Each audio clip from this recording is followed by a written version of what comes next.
Good afternoon, everybody. Oh, that was really quiet. Good afternoon. All right, that was a little better.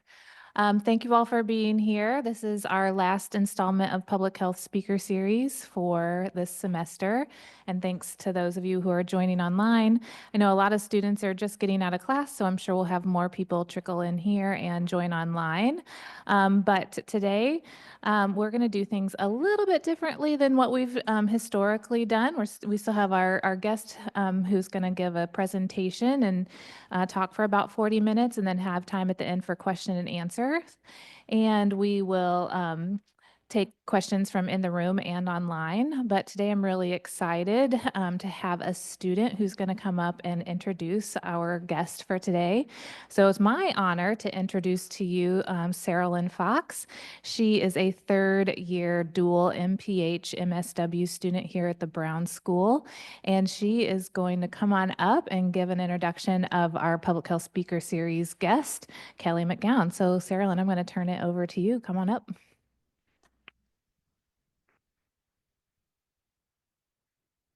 Thank you so much for that introduction. So it is my pleasure to introduce Kelly McGowan, a passionate St. Louis native and advocate for health equity. Kelly has dedicated her career to co-creating community-based wellness programs, addressing the deep-seated health inequities that affect Black Americans.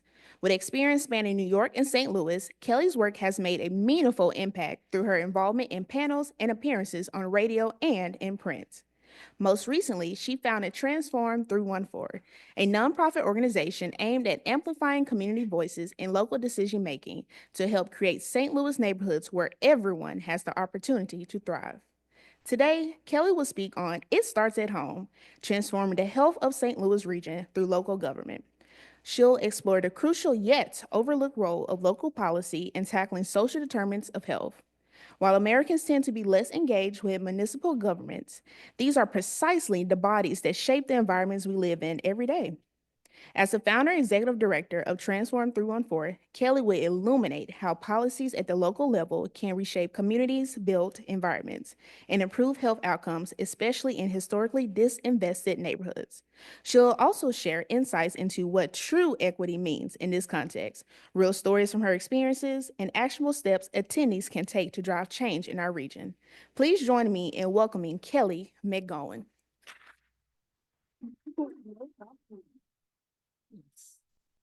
Hey, good afternoon, everybody. I have to start this off. So I am a graduate of the MPH program from 2015 and coming in, I know, right? And coming here, I had a moment of deja vu, y'all. I'm not gonna lie. When I hit the door, I was like, oh, wait, am I late to somewhere to lecture or class? Like I had a whole moment. So really super appreciative of this full circle moment and sharing and discussing with you all. It starts at home, transforming the health of St. Louis through local government. So this is what we're going to get into. I am not a formal type of a person, so I'm going to try to get through the content and try to leave as much time open and available for questions, thoughts, and comments as well at the end. But as far as the actual content that I'll be covering with y'all this afternoon, I'll really touch on why should we as public health champions care about local government and share Transform 314's efforts as far as what that looks like. We'll also talk about, again, equity and practice in the real world beyond these walls. So I'll speak to that a bit. Also, I'm about the work, okay? I'm about the work. So we'll talk, and I also have a few calls to action that folks can really take after you leave this conversation today. And then, as I mentioned, we'll kind of leave it open a bit for some question and answers. Sound good? All right, let's get it going.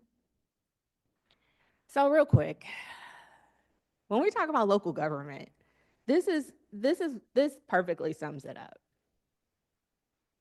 Boy, that's the story of my life. No respect. No respect. Local government gets no respect. And I was gonna just say Rodney Dangerfield, but I recognize, some generational differences. So I don't know if people would understand that reference, but Honestly, like local government, it really gets no shine. It doesn't get as much attention as other levels of government. And so I wanted to lift this up by again turning to voter turnout. So last spring, the city of St. Louis had a historic election. I'm not sure if folks here in the room know what I'm talking about, but we went from governance, or I guess a distribution of the wards. The city of St. Louis has operated in a 28 ward structure for a while. Last year, we went from 28 wards to 14 wards. So literally, we had a brand new city, and we had to elect brand new representatives to, again, represent us as city residents. So I just want to hear folks just throw out some percentages. What do you think the voter turnout was last year in this very historic election in the city of St. Louis? Any thoughts? Some percentages. What do you think? Okay, 15%. Okay, 45.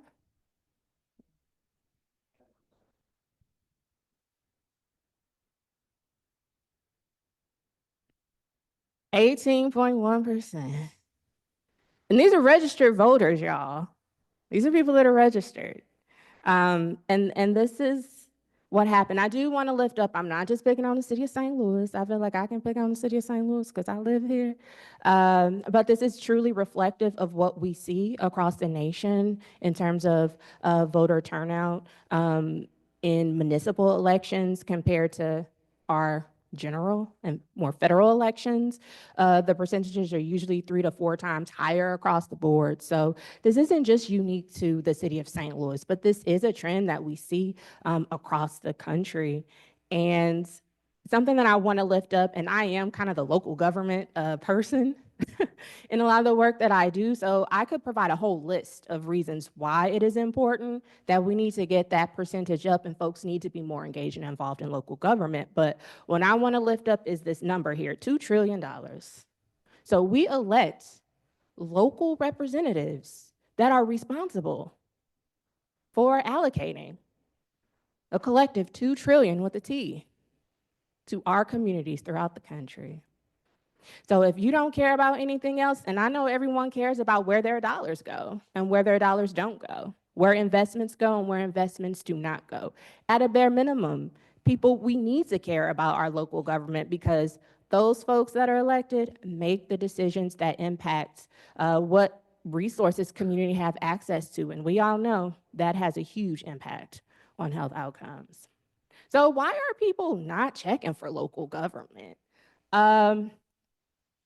So I would like people to stand up if you covered local government in your high school civics course or in any civics course that you've taken, or a show of hands or something. Okay, so we've got one person. Okay, I got a little, okay. So most folks do not. No, they're not. We don't know. We don't learn about local government in school. And I put this slide up here. I'm dating myself a little bit. But when I took my high school civics course, the biggest thing we talked about was the 2000 presidential election. And we know how that turned out. But I really want to lift up that unless we have a direct connection to why local government is important, either through school or some more formalized educational experience, or we have family connections or ties to local government, or we have politicians in our family, like we're not going to really check for, we're not really going to be aware of local government and how it works and how it impacts us in that type of a way. And obviously, if you don't know, you're not going to engage in the process. And so I think this is something that is extremely important. And as I talk about why this is so important to be engaged and involved in, I do want to lift up that in addition to general residents in jurisdictions throughout the country, public health, we're sleeping on local government sometimes too. And I think it's vital that as public health champions, which we all are in this room, we really need to utilize all of the levers at our disposal to make sure that we can bring about the greatest impacts when it comes to improving health outcomes. So I think we have an opportunity to really make sure we are properly leveraging a local government and the policies, procedures, and other things that can be enacted and implemented that could have huge positive impacts on local government. And obviously, I know folks are aware of when we're talking about the social determinants of health in those 5 domains. I do want to lift up that Transform 314's focus, and my personal interest is the domain related to neighborhood and built environment. So the bullet points you see on the side there really reflect a lot of those things that impact our neighborhoods and our built environments. We already hit on resources being provided to our communities. That has an impact. Maintaining parks and green spaces, addressing illegal dumping, addressing vacancy. And if y'all didn't know, our city has one of the largest rates of vacancy in the country. So that is a lever that could be utilized to help to address that and curb that. Maintaining streets and sidewalks. And lastly, but certainly not least, development and planning in your community. And I cannot overstate the importance of that last bullet point and how it can impact our community's health outcome. And also, it is something that folks most likely are not included and involved in. I kind of want to bring it back again we're talking about St. Louis, because we are in St. Louis, and while y'all are here attending this institution, St. Louis is your community and St. Louis is your home as well. So I wanted to try to pull it and tie in a little bit of history as far as why it's important to understand these things and how they impact our community. Now, I know we have a lot of historical instances of racism that have shaped our built environment, particularly in the city of St. Louis, which is where I was born and raised. We talk about things like redlining. We talk about racial covenants. We talk about all of these things that happened and still have an impact on how our communities are shaped and how they're designed, and ultimately health outcomes that continue to persist and impact St. Louisans, and particularly Black St. Louisans. Something I did want to lift up to you all today that really isn't discussed a whole lot, and I just learned about this 4 years ago, what is called the Team 4 plan. I don't know if folks have anyone heard of this that is in this room? Oh, okay, yeah. So basically, the Team 4 plan, and again, I'm not trying to pick on the city of St. Louis, because we saw across the country in the early to mid 70s, there was a lot of decline in some of our metro areas, caused by white flight, caused by just a lot of resources, a lot of folks leaving cities, the development of highways and byways and all of those things. So a lot of resources were leaving from these metro areas, including the city of St. Louis.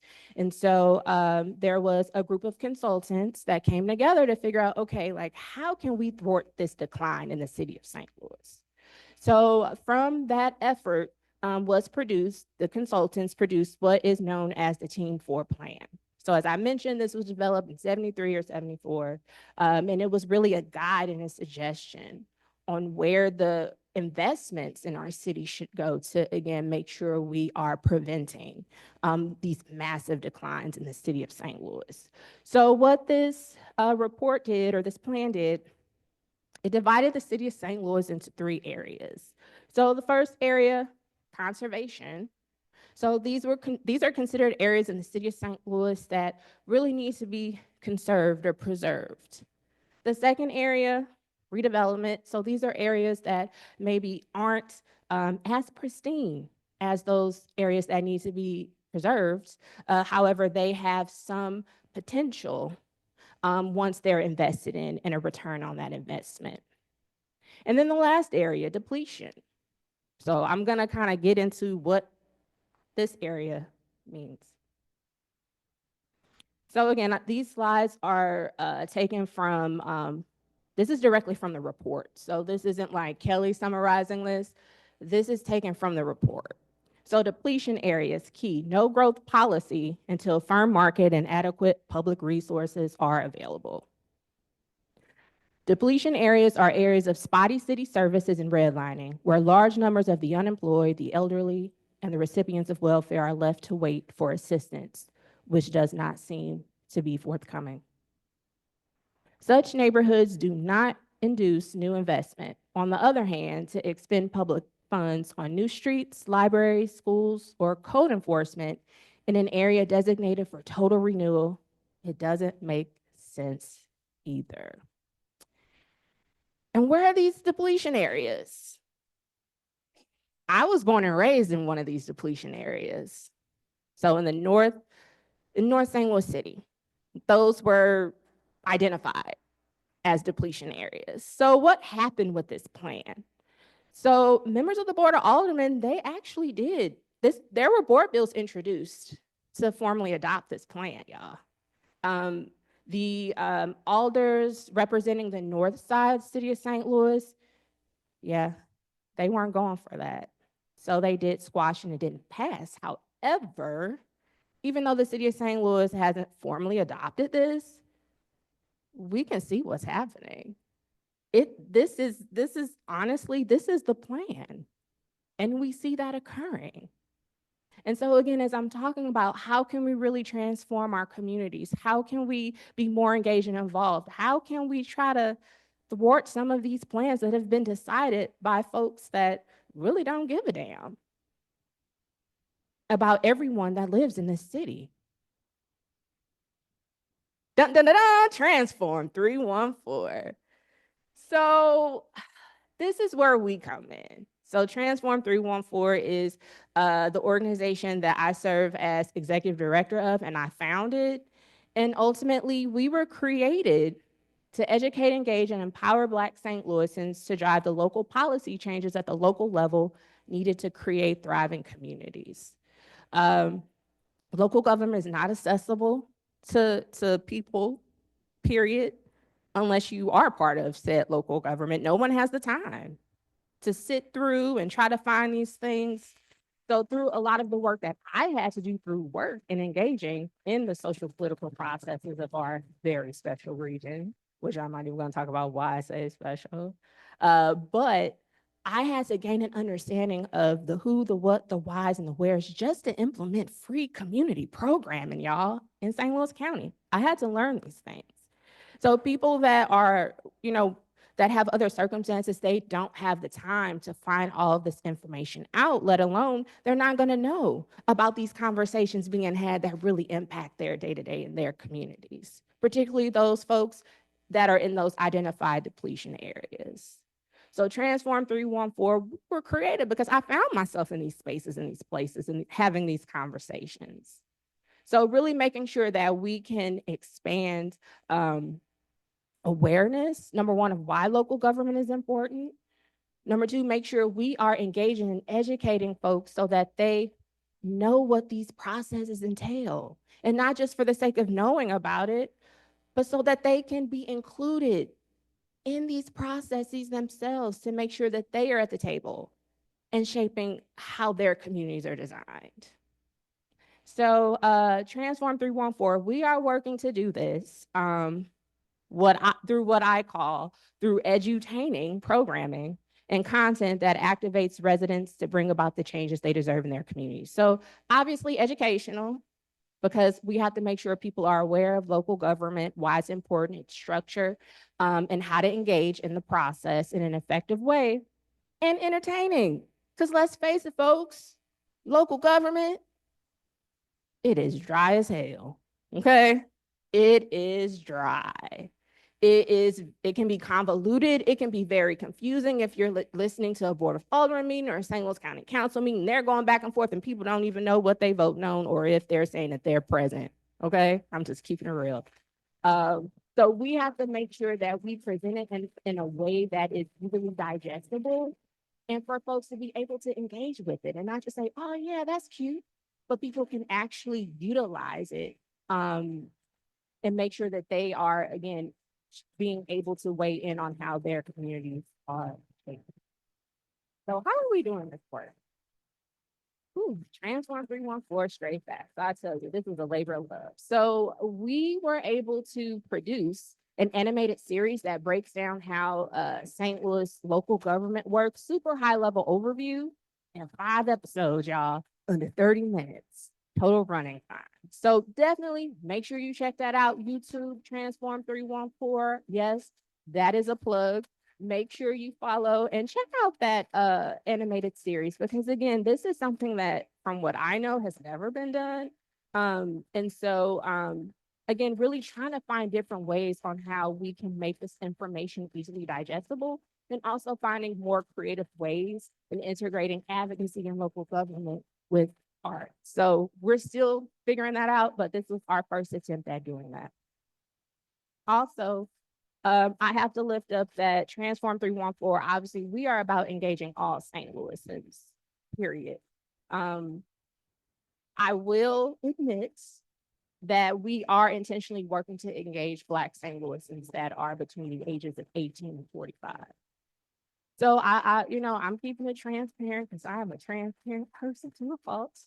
I am looking at 40. Okay. I am looking at 40. It is right over there.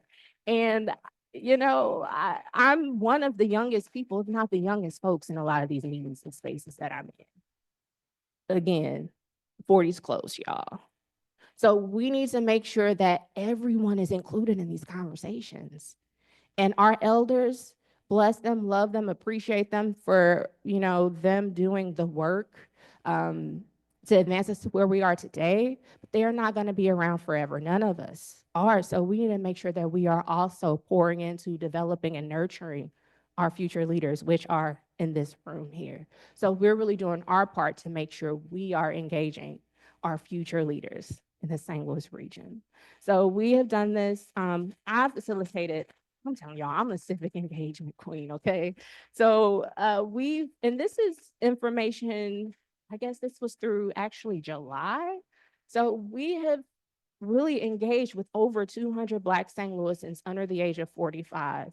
And our 2 primary partners in this work have been the St. Louis Agency of Training and Employment and Create Space. So the picture you see with us standing and smiling, I actually took students, and these were young folks in Slate's summer youth employment program. So they range in ages of 16 to about 23, maybe, or 24. We took a field trip to the Board of Aldermen meeting, and they had lots to say, which I can't say here. But they had a lot of things to say. But those are the type of experiences that we were able to co-create with those young people so that they understood why it mattered and what was going on. Also, where I'm sitting here, that's Create Space. And I go there once a quarter. Create Space or Create Place is an attempt of Black creatives to really create a sense of community for those that identify as creatives. Awesome, beautiful space and place. And they invite me, like I said, once a quarter. And I have the conversations with the young people about things, about development. We also had a conversation about the November election.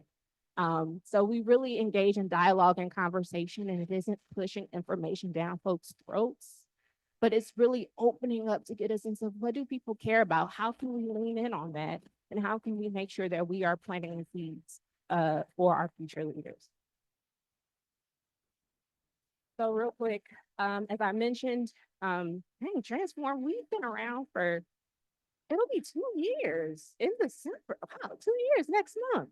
And so in order for us to really get a sense of like what our focus areas were going to be, we launched our campaign last year for 2 months, and just super excited about our approach we were able to implement. So we utilized 5 campaign ambassadors. These were Black St. Louisans, different age ranges within that 18 to 45. We paid them. I will repeat, we paid them.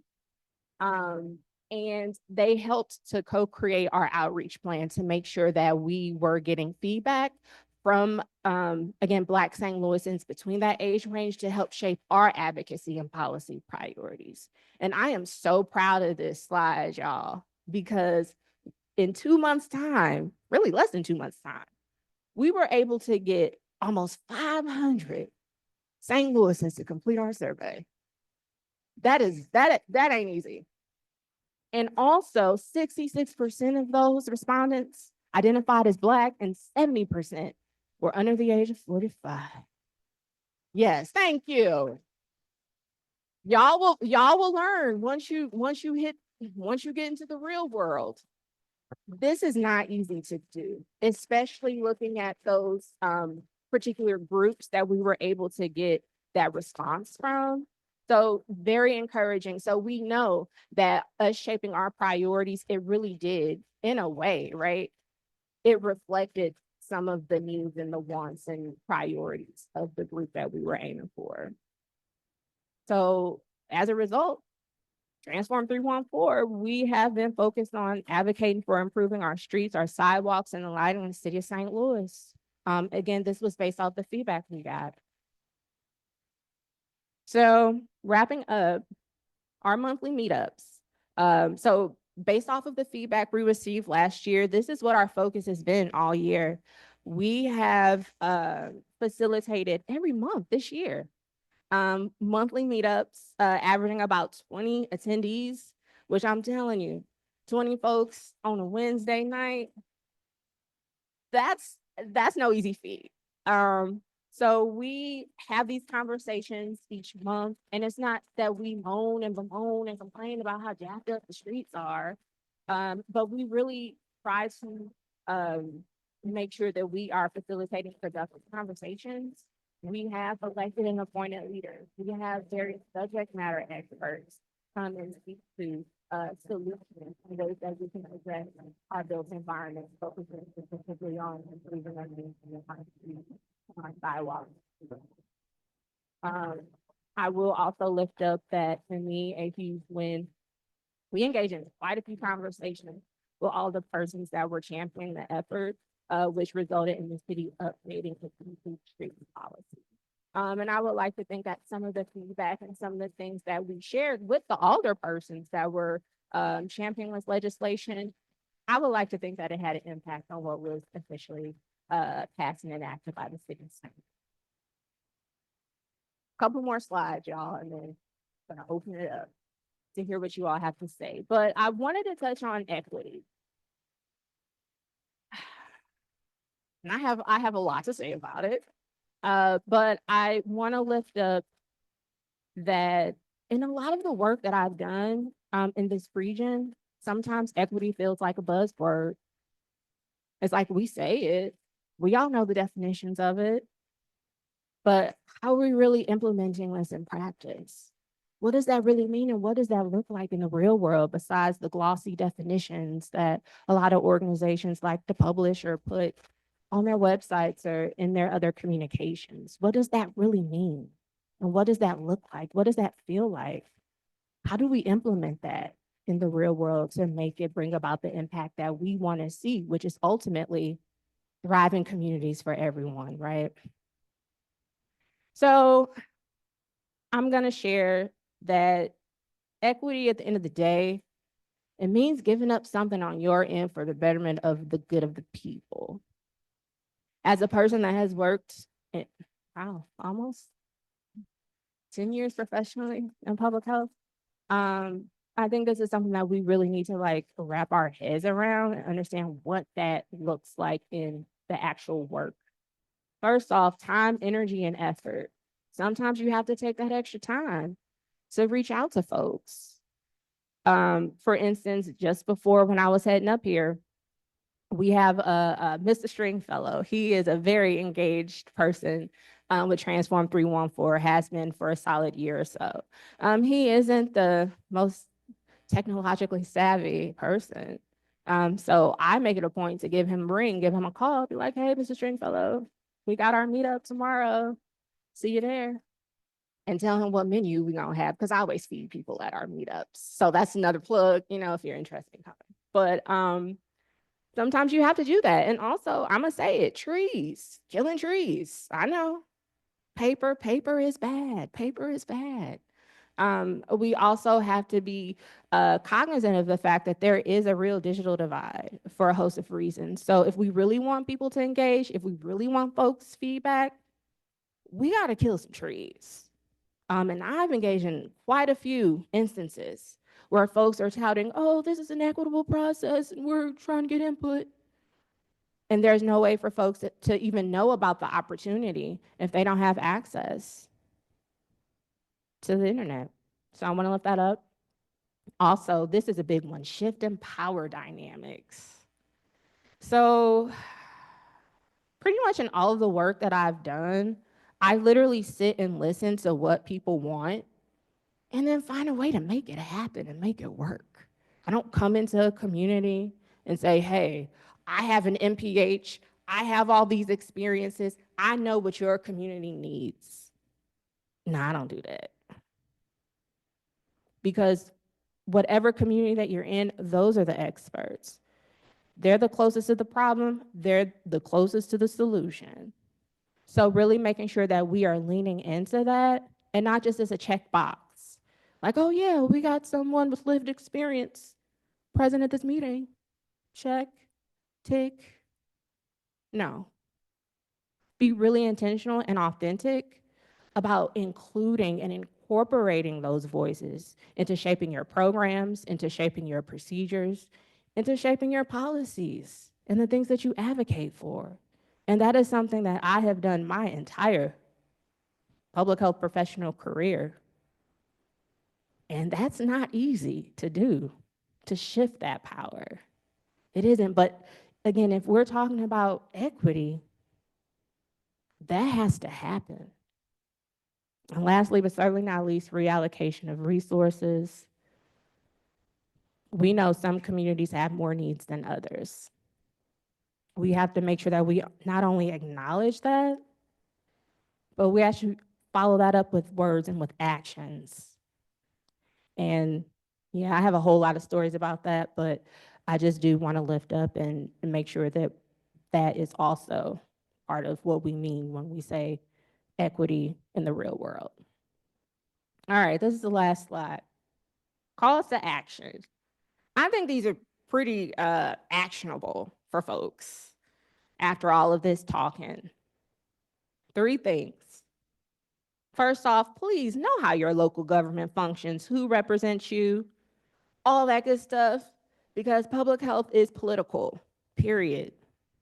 I think we know that by now, but I have to say it because it truly is on all levels of government.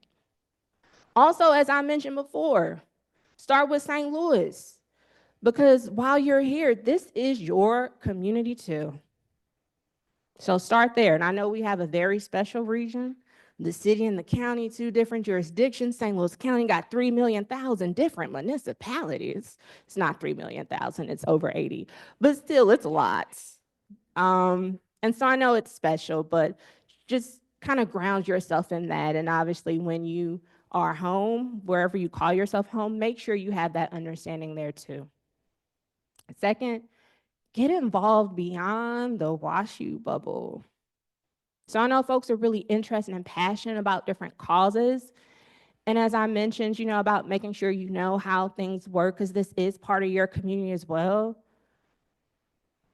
I know folks are on the internet, social media, IG, all that fun stuff. There are a lot of awesome organizations that are doing great work to address affordable housing, to address criminal justice reform, to address vacancy in our region, to address K through 12 education reform. Find those folks and connect with them, genuinely engage, and not in a way to say, hey, I know, again, what we need to do, but just sit and listen and play your role when you're asked to play your role. But I always push folks, get outside of WashU, because there's a lot happening in our region that you can get involved in. And lastly, but certainly not least, Do your work before doing the work. So I really want to lean on this a little bit. It's on my heart. So a lot of folks say that they want to really champion social justice, racial justice. And we do. We need everybody to make sure that we are advancing and ensuring better health outcomes for all, which means that we have to center health equity and racial equity in that. However, if you don't start within the person that you see in the mirror to acknowledge your implicit biases, you can't do the work. You can't do the capital T to capital W work. It don't work like that, y'all. And oftentimes, if you try to do the capital T, capital W work before you do the work within, that can really do more harm to those communities than good. So I really want to lean in on that. Make sure you know, and we all have these biases. So make sure you not only just acknowledge them, but you're intentional about addressing those before you start doing the big T, capital W, the work. I really, like, seriously, I can't overstate that enough, y'all. And that is all that I had as far as the content of my talk this afternoon. So I don't know if folks have any questions, anything, any thoughts. I also have my contact information up here too. Make sure you follow us at Transform 314. Shameless plug. As we are working to really do a lot of things to transform our region. Thanks for listening.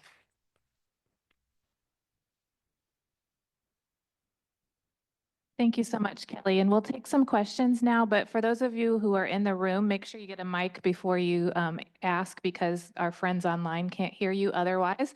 So Kate and I will run the mics and we'll take, whoops, maybe. We'll take some questions, what comes in online as well. But it looks like Cindy has a question. We'll start. Sure. Hi, Kelly. Hey, Cindy.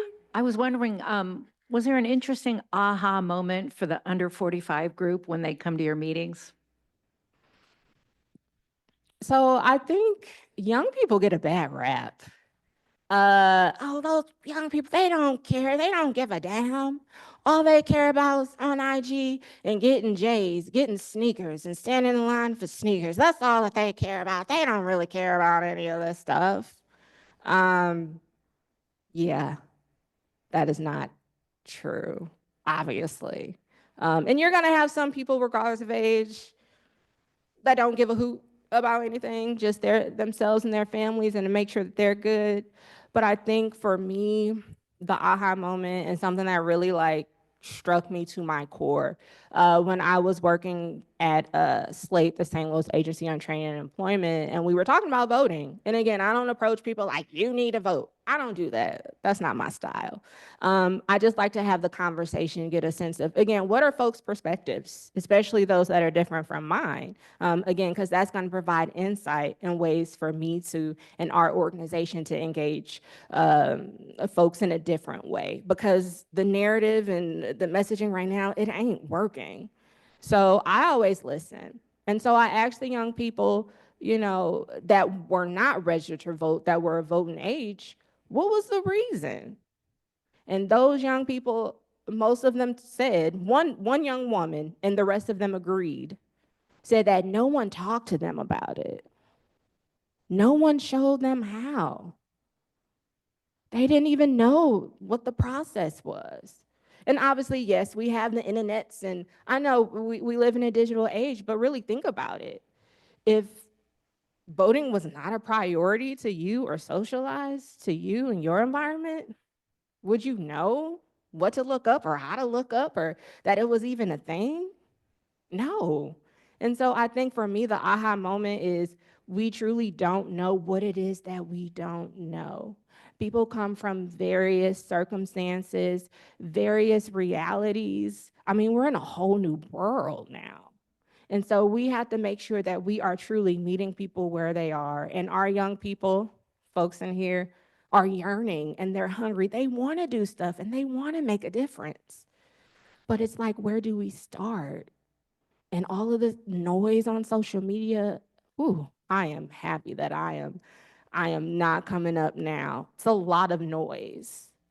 And so just really, how do we cut through the noise to plant those seeds and nuggets to really make sure we are fostering our young leaders? I think that's like kind of like the aha moment. How do we reach them? And not in a browbeating, you better do this, fear-mongering type of a way, but let's have a conversation. What are your thoughts? What are your perspectives? I don't necessarily agree with that. But here's what I know through my personal experience, through some things that I've read in my lifetime, and just other solutions. And that's really where the change starts, especially with our young people. Okay. And then we'll do it on. Professors don't get to ask questions very often, right? Kelly, thank you. Thanks for coming today. And most importantly, thanks for your great impactful work and helping our community. I think I want to ask, so you're about a decade out, right, from your MPH training. What are a few things that you wish you had learned about, classes you wish you'd had, experiences you wish you had had while you were a student that would have benefited you now about a decade out? Ooh, yeah, no, a decade out. Jeez. It's a blessing, y'all. It's a blessing. I mean, I know obviously we have, there are opportunities, and I know folks have different group projects and things, but I think something that would have benefited me a bit more coming from this program, more experiences working kind of across different disciplines. I know when I attended here, I went through a lot of red tape to take an elective in community development. I went through a lot of red tape to take that, to justify and explain how this related to public health. Are you kidding me? It has everything to do with public health. So hopefully, and I'm not sure, again, I know things are changing and there's been a lot of development in the works, but finding ways to make sure that we as public health practitioners are able to connect with and build relationships with those outside of the Brown school bubble. Because the challenge is really making sure that we are connecting dots for people that are not public health folks to see how there are so many impacts to public health when it comes to planning, when it comes to development, when it comes to transportation, when it comes to housing, particularly our decision makers. Our decision makers, okay, yeah, health outcomes, okay.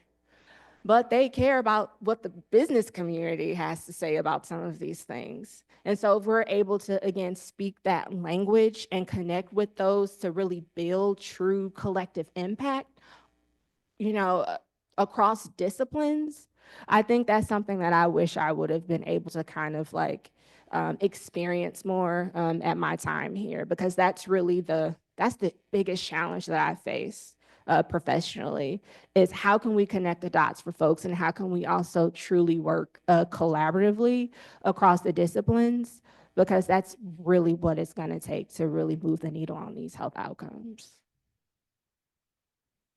Thank you, Kelly. This one comes from online and I think ties a little bit to the first question that you answered.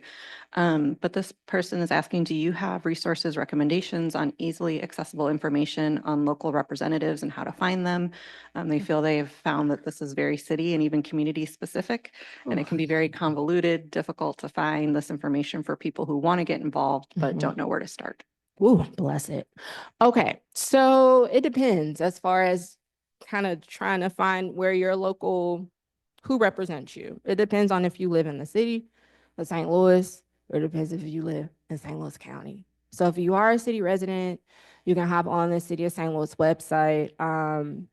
You can literally Google address lookup, City of St. Louis, and you can type in your address, and then it will show you who represents you locally, what ward you live in, all that fun stuff. The county is special. However, you can go to St. Louis County website. Again, always Google. Google is my friend. address lookup, and there is an interactive map you can kind of look up to find that information. But St. Louis County can be a bit more challenging because of the different divisions. So I would definitely say start there. And then was there another part of that question besides how to find that information? Yeah, it can be extremely challenging. And we just finished doing some work in Hayti, which is in the Boot Hill. And we went through a lot. Like I went through a lot in trying to find that information. And again, the information may not be it may not be digitally available. So you may have to go to City Hall to try to find that information. And I'm gonna tell you this right now, if you have to go to City Hall, I really implore you to make sure you have the conversation with that clerk to make sure it is publicly accessible, because it should be publicly accessible. And so that's something I kind of had the conversation with the community members in Hayti to make sure, okay, we have this information. What good is it if just a few folks know this? And I know why only a few folks know this. So make sure once you have access to that information, it's made publicly available and it's updated and it's maintained, because we should have access to the information on who represents us, period. That's a non-negotiable. And it's intentional as to why it can be a bit of a challenge in finding that information.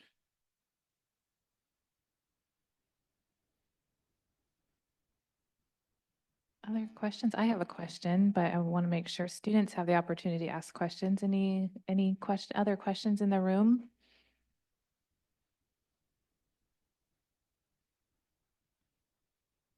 Go then. I also want to echo Ross's thanks for your work in the community and bringing that here and letting us all know about it. And I think what strikes me is that this is a perfect example of having vision and turning that into action. And some of our students are from St. Louis, some are, others are from all over the world, and some may stay here in St. Louis, others will not, right? Mhm. But I think one connecting thing is that we all have vision. And so I'm wondering if you could talk to students about what it took for you to turn your vision about Transform 314 into action. What kind of skills did you use? What kind of barriers did you face, given they should do or what they might face whenever they're trying to do the same? Ooh, I need to work on my face. I am so facially expressive, y'all.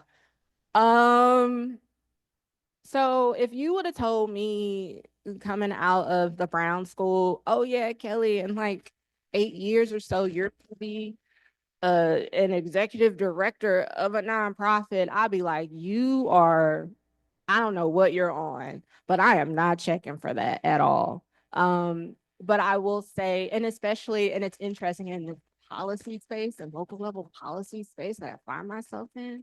Are you kidding me? When I left the Brown School, I was like, oh, I'm going to be programmatic queen and I'm going to be out here and we're going to be co-creating these programs and that really advance wellness and really prevent obesity among Americans, and this is what I want to do, and blah, blah, blah. And yes, programs, particularly evidence-based programs that are shaped and lifted up by folks in community, are important. And also something that I kept coming up against were these systems that really were not doing anything to support these healthy behaviors that we were really working to encourage in these communities. I did some work in New York. I came back home, really with the plans on leaving St. Louis, but I got sucked in to the work, and I started working in North St. Louis County on a statewide childhood obesity initiative. Um, I was stationed in Ferguson, and my role was to partner with 3 school districts in North St. Louis County to work with Black moms in co-creating wellness programming. And again, in that work, like we're doing all of this great stuff. I kind of push the needle a little bit with the organization to make some things work, which is not gonna say you should do that. But we did a lot of great work. But we're doing all of these things and the grocery stores were closing in North St. Louis County. and nothing was replacing those grocery stores. So it's like, oh, we gotta do something here. And honestly, transform, it really resulted in just coming against a lot of those systemic barriers and challenges and a lot of the work that I was doing in community. And I went through a lot. I went through a lot of challenges and barriers from people saying, yeah, good luck, Kelly. No one cares about that. Good luck, Kelly. Ain't nobody checking for local government. People don't care. You know, if people wanted change in their communities, it would be changed. You're wasting your time. Why are you doing this work? And so again, it kept coming back to me. It kept coming back to me. The need for this work, the aha moment. The people need to have access to the information. Why am I the only person here at this meeting and this call that impacts a community that I don't even live in? And so there are a lot of those aha moments. And what really grounded me in continuing to forge ahead. And even as I stand here today, there's a lot of challenges in navigating work when it comes to advocacy in the nonprofit space. And also, as we're butting against systems that have persisted for centuries. So sometimes it feels like nothing's nudging. But I really center in the small W's that we are able to accomplish and having those conversations with elected leaders. Having them come and talk to the quote unquote real people about how these policies, if they are looking to enact, really impact people, the real people. You know, having a conversation, learning that one of our attendees of our community meetups is involved in the transportation and mobility plan committee that's really helping to shape and advise that effort in the city of St. Louis. So some of those things kind of help me stay like encouraged and motivated. But I also recognize that this stuff didn't happen overnight. And we didn't just wake up and like, oh my gosh, the system's trash. It took a long time for us to get here, and it's going to take even longer for us to be able to dismantle this. And so I know that's not probably the most uplifting thing to say, but change is hard and change takes time. But I think my focus is, and that's why I lean in a lot on, again, the younger folks. My elders, they ran the baton as far as they could. They passed it to me. I'm still running with it. But I'm going to be turning to y'all to carry that even further than what it is that I've been able to take it. So the reality is these wins that we're gaining, I know I'm not going to see it in my lifetime. But again, it's going to take longer than my lifetime for these things to be realized. I know that sounded kind of like, I'm not trying to down, I'm not trying to be a Debbie Downer here. But that is the reality of the fact is change takes time. But we also have to celebrate our successes. When I had my little slide up there with those percentages, that's a success.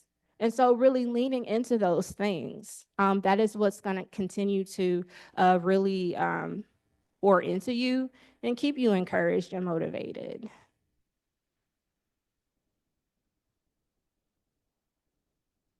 So it's a marathon, not a sprint. Is that what you're telling us? Oh, yeah. Oh, yeah. Other questions here in the room or any more online? Question, oh yeah.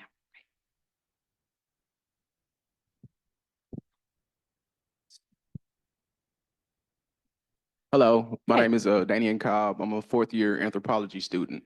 And we've been studying the political situation in Ferguson prior to 2014. And we found out that some of the spaces in the area were designated commercial and some of them were designated residential. Mm-hmm. And this decided how the tax monies and resources available to these people were spent. So my question to you is, if we go to an area or from a grassroots perspective, can we find out whether that area was designated as commercial or residential? And can it be flipped to bring the people the resources they need? That's a good question. So first and foremost, yes, that information It's available. How you access that information, it's going to vary depending on what municipality you live in. But yes, that information is available as far as, I know your other question was, how do we kind of like change some of those designations?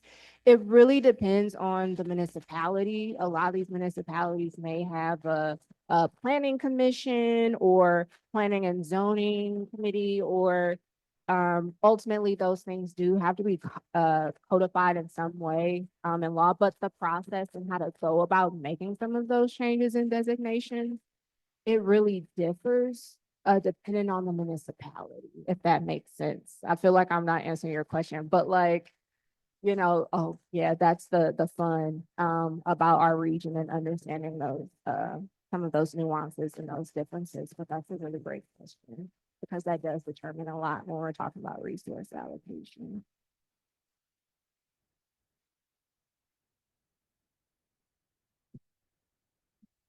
Any last question?